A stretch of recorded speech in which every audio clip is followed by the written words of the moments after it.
Isso. Pronto, está no ar. E aí, minha gente, sexto ano, tudo de boa, meu povo? Tudo bem?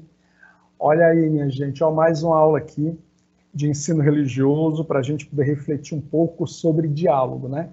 A gente já falou sobre diálogo semana passada, diálogo interreligioso, e essa semana, né, acho que a gente até avisou semana passada para vocês, nós vamos falar sobre diálogo ecumênico. Eu vou já dizer para vocês qual é a diferença, tá? Ok? Mas antes, gente, aquelas recomendações, aquelas lembranças, né, para cada um de vocês, para a gente não esquecer do essencial, que é se cuidar, manter a saúde, cuidar da família, cuidar também dos estudos, certo? Cuidar do lazer, para a gente poder estar com a mente bem refrescada, para poder realizar as atividades que a gente precisa. Tá bom, galera? Então, não esquece essas orientações, tá? Se mantenham dentro do foco, tá bom? Em casa, continuamente, não saia se não houver necessidade, porque como a gente tem dito repetitivamente, eu sei que não é só uma mensagem minha, mas da equipe da escola, dos professores, né? A mensagem é que a gente fique bem, né, gente? Que todos nós fiquemos bem, que todos nós estejamos bem. Tá beleza? Então, minha gente, vamos lembrar que nós falamos semana passada sobre diálogo interreligioso, certo? A gente vai falar hoje sobre diálogo ecumênico. É muito parecido, tem uma relação muito parecida, certo? Mas há uma diferença na abrangência, né? Por quê? Veja bem, diálogo interreligioso é o diálogo, ou a proximidade, o relacionamento mantido entre as diversas religiões, as diversas tradições religiosas, certo? Por exemplo, um diálogo, uma reunião entre pessoas que são do budismo, católicos, evangélicos, do candomblé, de tradição indígena, do hinduísmo. Que tipo de diálogo? Pensem aí. É um diálogo ecumênico ou é um diálogo interreligioso? Nesse caso, é um diálogo interreligioso, entre as religiões, certo? Então, diálogo interreligioso é aquele mantido entre as diversas tradições religiosas ou grupos que admitam, que acreditem em algum tipo, alguma forma de transcendência, né, de mundo espiritual. Tá beleza? Olha só, na nossa capa aí, né, do slide, tem uma imagem com a palavra oikúmene, que significa ecumenismo, tá? Esse daí é o símbolo do ecumenismo, tá, galera? Ok? Muito bem. E o diálogo de hoje o que é que nós vamos tratar? O que é diálogo ecumênico, o que não é ecumenismo, o que é ser ecumênico e uma pergunta, por que ecumenismo? Por que a gente está tratando disso? Por que esse é um tema importante, tá? Já vão refletindo aí, elabora algumas questões, certo? Encaminha aí para a Ana, que eu sei que vocês gostam de participar, tá bom? Então, galera, o que é diálogo ecumênico? Vamos relembrar um pouquinho. Diálogo interreligioso é aquele mantido entre as diversas tradições religiosas, tá? Independente qual ela seja. O diálogo ecumênico é o relacionamento que as igrejas procuram estabelecer entre si, uma vez que todas professam sua fé na pessoa de Jesus Cristo. Entenderam aí a diferença? É o relacionamento que as igrejas cristãs, que as instituições religiosas que professam Jesus Cristo, a fé em Jesus Cristo, têm entre si, certo? Então, o diálogo ecumênico, ele é mais restrito, tá, galera?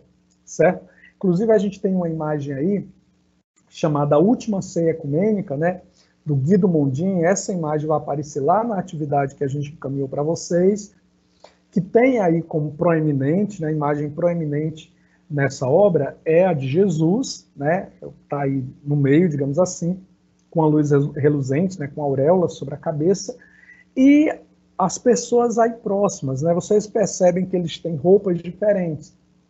E essas roupas, né, representam, dos homens que estão aí, representam a tradição religiosa cristã que cada um deles tem. Por exemplo, a gente tem aí, é fácil identificar um franciscano, né, um pastor, um líder ortodoxo, né, da igreja ortodoxa, um outro aí que é um padre. Então, a gente tem várias tradições cristãs representadas. Agora, se eu perguntasse a você, certo?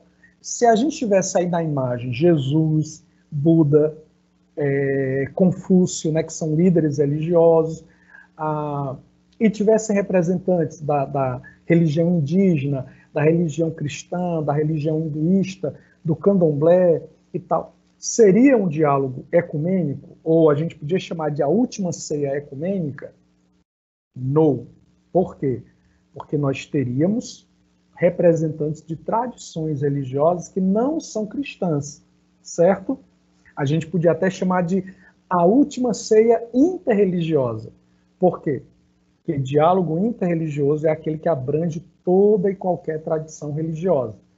Diálogo ecumênico, o relacionamento ecumênico, é aquele que está inserido tradições cristãs, evangélicos, católicos, ortodoxos, protestantes, pentecostais, neopentecostais, todos aqueles que professam a fé em Jesus Cristo. Tá bom, galera? Eu acho que ficou bem claro aí a diferença entre diálogo interreligioso e diálogo ecumênico. Mas qualquer dúvida, coloca aí no chat, pergunta, que já já a gente ouve vocês também.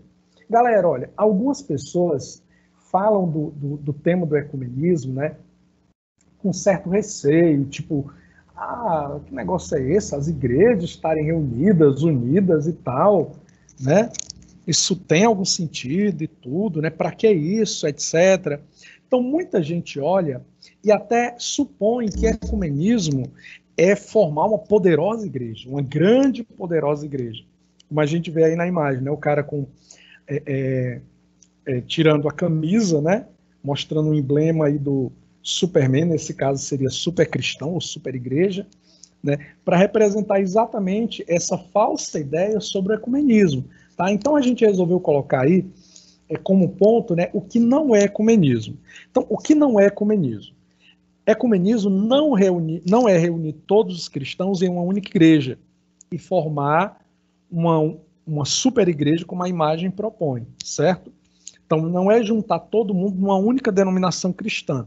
Agora a gente não vai ter mais a Igreja Católica, a Igreja Assembleia de Deus, a Igreja Presbiteriana, a Igreja Batista. Agora a gente vai ter a Igreja Católica, Evangélica, Presbiteriana, Assembleia de Deus, Igreja de Cristo, etc. Não, galera, formando uma só. Ecumenismo não é isso, tá? Não é formar uma super igreja. Também não é um disfarce para uma igreja dominar outra ou outras, tá?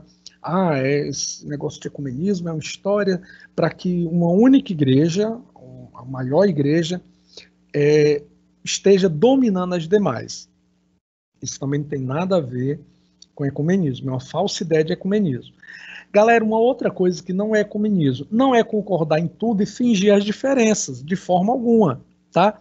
Não significa dizer que eu não perceba as diferenças entre, por exemplo, a Igreja Católica e a Igreja Adventista, a Igreja Adventista e a Igreja Batista. Não é concordar em tudo e fingir que essas diferenças não existem. Pelo contrário, é entender que essas diferenças, elas são positivas para o nosso crescimento, que a gente pode aprender um com o outro, né? Imagina uma igreja que tem aquela celebração mais assim, quieta, né? Mais comum, mais simples e tal, né? E ela começa a interagir com a outra igreja que ela é mais efusiva, né? Que as pessoas são mais animadas, no sentido de celebrar com mais ousadia, com mais euforia e tal. Imagina o quanto uma pode aprender com a outra, né? Encontrar um meio termo nessa relação, certo? Então, é entender as diferenças, mas não como pejorativas, como algo ruim. Mas entender que as diferenças, elas existem, mas que podem nos ajudar a aprender e a crescer um com o outro, beleza? Então, ecumenismo também não é desvalorizar as normas das igrejas. Cada igreja ela tem seu ponto de vista, sua maneira de ser, as suas normas. Então, ecumenismo não significa dizer que as igrejas envolvidas nesse diálogo elas vão desprezar, desvalorizar as suas normas, as suas ideias, de forma alguma. Pelo contrário, tem que valorizar para entender o quanto os critérios da sua igreja são importantes, para poder entender também que o critério da outra, que as normas da outra igreja, também é importante, tá? E, por último, galera, ecumenismo não é abandonar o espírito crítico diante de qualquer grupo religioso que seja. Então, não é fechar os olhos para os erros que uma comunidade religiosa ela pode estar cometendo, certo? Não é isso. Não, agora a gente tem um bom relacionamento com as outras igrejas, eu vou fechar os olhos, mesmo que aquela outra igreja cometa algo que não é bom, que não é positivo. Não é isso. É você fazer, você até disciplinar, como entendia Paulo, né? Você repreender ou exortar, mas fazer isso com amor, entendendo que todo mundo falha, que todo mundo tem os seus erros também. Ok? Então, o que não é ecumenismo, acredito que ficou claro, mas qualquer pergunta, manda aí, minha gente. Pessoal, então, se ecumenismo não ou não são aquelas coisas, então o que seria ecumenismo? O que é ser ecumênico, tá? Ser ecumênico, começando aí do meio, né, da parte superior, é abraçar o sopro do Espírito. E esse sopro do Espírito está se referindo, gente, àquela manifestação poderosa de Deus lá no livro de Atos, no capítulo 2, né, quando o Espírito Santo tomou conta de cada pessoa. Então, é abraçar o sopro do Espírito no sentido de entender que Deus é livre para agir onde Ele quer, na pessoa que Ele quer, na igreja que Ele quer. Tá? Ele não está limitado ao que eu acho. Ele é livre para agir do jeito que Ele quer, do jeito que Ele entender. Ecumenismo também, ou ser ecumênico, é reconhecer e respeitar a diversidade. Reconhecer e respeitar a diversidade. Reconhecer que há diferenças entre nós e respeitar o ser diferente, tá? Acho que eu já falei na sala para vocês. Se Deus, ele respeita a diversidade, porque ele não anda jogando raio na cabeça de quem pensa diferente, né, gente? Se Deus ele não faz isso, por que a gente vai fazer? Por que a gente vai estar acusando, condenando, recriminando outros grupos, né? Então, ser ecumênico é trabalhar unidos para um mundo melhor. Olha que significativo, gente. Ó. Ser ecumênico é trabalhar unidos para a gente ter um mundo melhor. A gente já ouviu frase como a união faz a força, não é? Porque grupos unidos, pessoas unidas, vão ter uma força muito maior para criar um mundo melhor, para batalhar por aquilo que interessa a comunidade, que interessa a sociedade. Tá? Ser ecumênico também é criar laços fraternos, é entender que a gente se aproxima do outro, pode se aproximar do outro e perceber também as nossas peculiaridades e as nossas semelhanças. Tá? Ser ecumênico é buscar a aproximação dos cristãos. É buscar a aproximação dos cristãos, perceber exatamente essas semelhanças e quando a gente vê a diferença, entender que essas diferenças é para o nosso crescimento. Ser ecumênico é dialogar com os diferentes. Minha gente, ó, pensa aí, pensa numa coisa, certo? Vamos dizer que a gente está num grupo, tá? Que todo mundo concorda que bolo de chocolate é bom, certo? Eu acho que, se não todo mundo, a grande maioria de vocês aí, da galera aí adolescente, gosta de bolo de chocolate. Aí todo mundo acha que bolo de chocolate é o melhor. A gente está lá no grupo, vamos comprar um bolo? Aí todo mundo vota, de chocolate, beleza. Vamos comprar bolo de chocolate. No outro dia, galera, vamos comprar um bolo? Faz a vaquinha, que bolo? Bolo de chocolate. Beleza. Aí toda hora a gente só concorda em comprar bolo de chocolate. A gente nunca vai descobrir o sabor dos outros. A gente nunca vai saber se o bolo de laranja, o bolo de batata, o bolo de... Chega, me faltou receita agora, minha gente. O bolo do sabor que você estiver pensando aí, tá? Ele também é bom, a gente nunca vai descobrir, né? Mas será que o bolo de chocolate brigadeiro também é bom? A gente só compra de chocolate, né? Tá entendendo, gente? Então, quando a gente começa a dialogar com os diferentes, imagina que nesse grupo aí da vaquinha do bolo, chega alguém que diz assim, ó, rapaz, olha, eu comi ali um bolo de laranja que é muito bom. Aí todo mundo fica, vamos provar dessa vez o de laranja? Aí a galera, vamos. Aí você já descobre um outro sabor, né? Uma outra possibilidade. Então, quando você conversa com pessoas que pensam diferente, você cresce, né? Você amplia os seus horizontes, certo? Tanto vale para bolo como para qualquer assunto, tá, minha gente? acolher a diversidade de testemunhos, né? Acolher a diversidade de testemunhos no sentido de que cada cristão tem o seu modo de ser. Se você frequenta uma igreja, gente, você já percebe que há pessoas ali que têm uma forma de viver diferente, que têm uma maneira de adorar a Deus diferente, não é verdade? Já tem uma forma de compreender as coisas de maneira diferente, tá? Então, se na própria igreja há essa diversidade e a gente não rejeita o outro por causa disso, por que é que a gente vai fazer isso com denominações cristãs diferentes, tá? Valorizar o que é essencial na fé, certo? Valorizar aquilo que é essencial, aquilo que é mais importante na fé, certo? É uma outra forma de você também ser ecumênico, tá? Valorizar aquilo que é essencial, aquilo que é primordial na fé. E o que é essencial na fé cristã?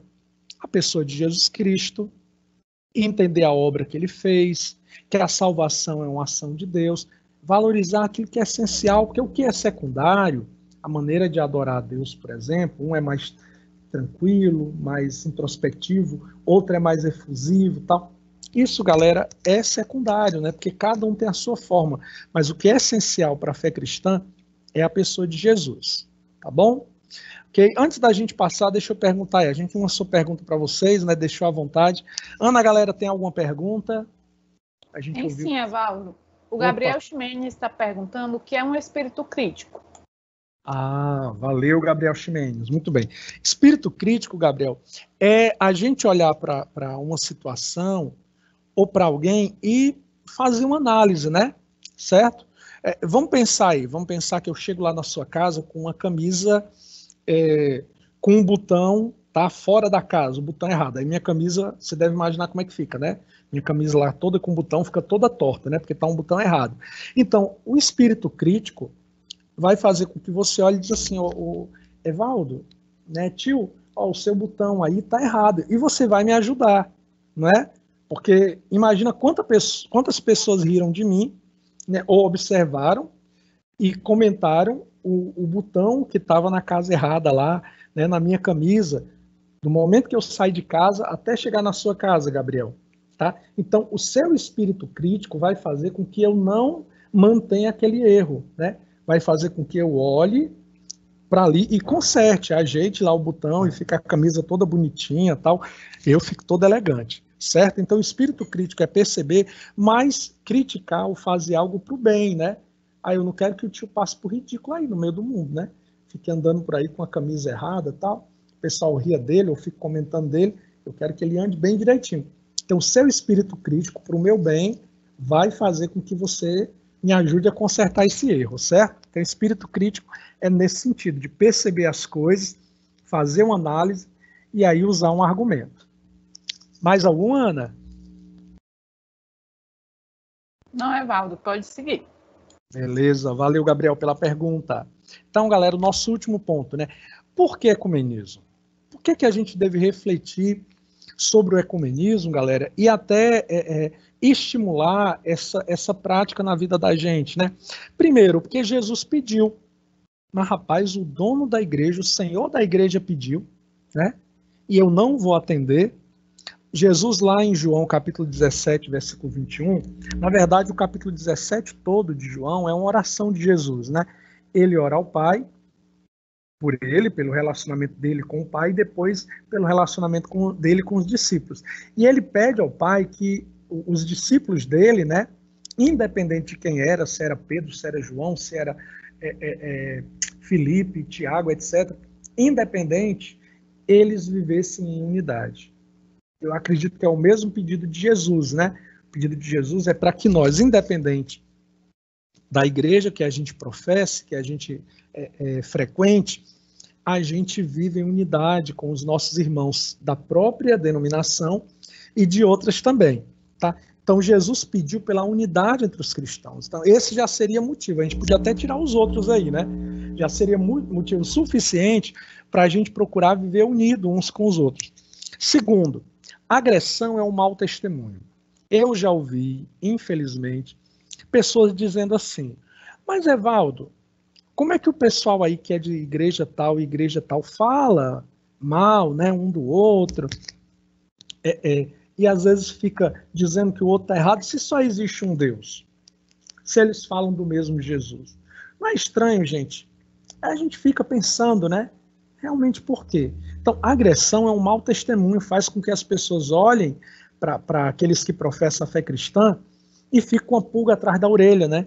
Fica com a dúvida ali, rapaz, será que é assim mesmo, né? Jesus pediu para que haja unidade, pediu paz, e as pessoas aí de fé diferente, ou professando a mesma fé, elas se agridem e tal. Então não é uma coisa legal.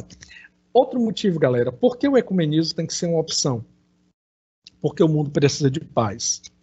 Já tem briga na política, tem briga na economia, tem briga entre países. Então, por que a gente vai arranjar mais uma, né? O mundo precisa de paz e aqueles que vivem a fé cristã têm que ser referencial para essa paz, tá? Então, por que o ecumenismo? Porque o mundo precisa de paz e a gente tem que ser esse agente de paz na vida das pessoas. Um outro motivo, galera, igrejas unidas têm mais força. Olha que massa, eu acho massa também essa parte. Igrejas unidas têm mais força, é mais forte. Imagina que aí o bairro onde você mora, né, esteja precisando, galera, de um posto de saúde, certo?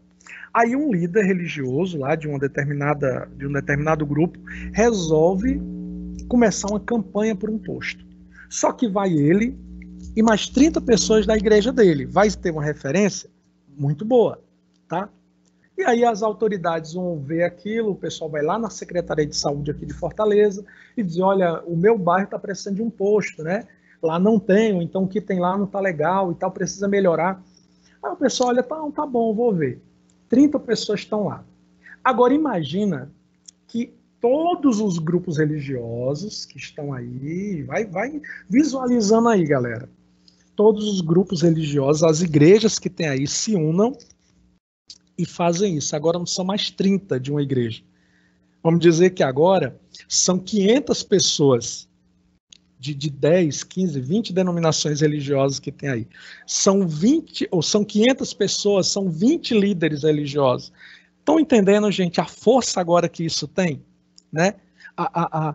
Como isso agora vai ter uma outra conotação, e aí o noticiário começa a prestar atenção, começa a ver, e aí o poder público, né, a Secretaria de Educação, a Secretaria de Saúde, ela vai rever o conceito de maneira mais rápida, porque agora o grupo ganhou mais notoriedade, ganhou mais força. Então, igrejas unidas têm uma força muito maior.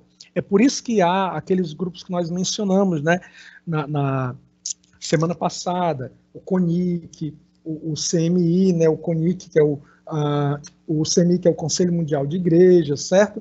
Então, são grupos religiosos que ajudam a fortalecer essa representatividade, né? CONIC, Conselho Nacional de Igrejas Cristãs do Brasil. E assim vai, galera. Tem outros também. Então, um último motivo, por que o ecumenismo? Porque ter amigos é muito melhor do que ter inimigos, não é verdade?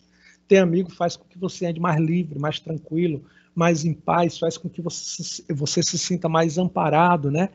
Então, é muito significativo essa representatividade, essa proximidade que nós tenhamos com as demais pessoas de outras denominações e também as instituições religiosas estejam mais próximas umas das outras, certo?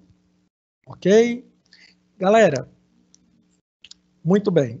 Para a gente poder concluir, eu escolhi essa imagem aí, né, de Jesus, a palavra gratidão aí no meio, né? Eles estão em torno de uma mesa, a mesa, tanto aquela mesa de lava lá, né, que é um símbolo hoje da unidade marista, né, como a mesa lá da Santa Ceia, né, sempre são símbolos, galera, de unidade, né, de comunhão, de proximidade. Então, nós escolhemos essa imagem aí para agradecer a vocês, para que a gente entenda o papel, o significado da comunhão no meio dessa diversidade, né? O mundo já tem muita guerra, já tem muita discórdia, gente. A gente, como cristão, nós devemos ser referenciais de paz, de vida, de unidade, né? De comunhão para o mundo. E aí Jesus diz assim, lá no mesmo texto que a gente mencionou, né? João capítulo 17, para que o mundo veja que eles são meus discípulos. Olha que legal. Jesus falou que para as pessoas verem que aqueles que o seguem são de fato os discípulos dele, deveriam andar em unidade, tá bom?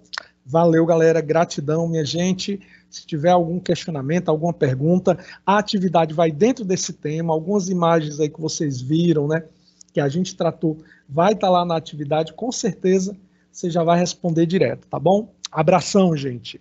Valeu. Ana, alguma pergunta, algum comentário da galera? Não, professor, tranquilo. Quem está assistindo pelo YouTube, tá?